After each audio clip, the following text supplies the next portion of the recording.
Secretary. Secretary.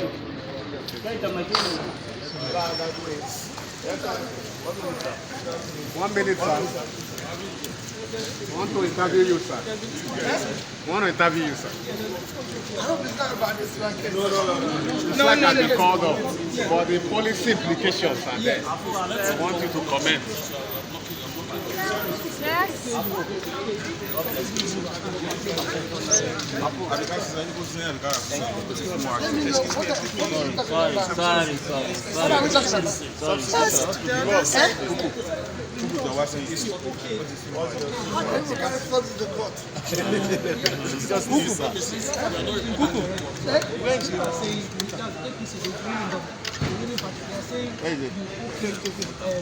Subsidy removal in your campaign promise. Can you give us clarity on the kind of subsidy removal you're talking about? No, it was not in my campaign.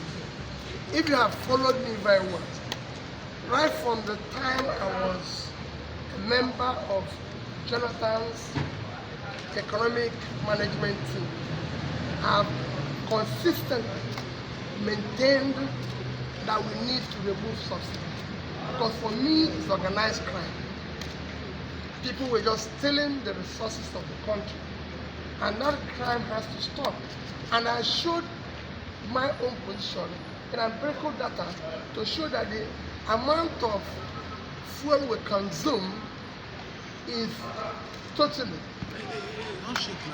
far ahead. Did I say that you should come and in on me?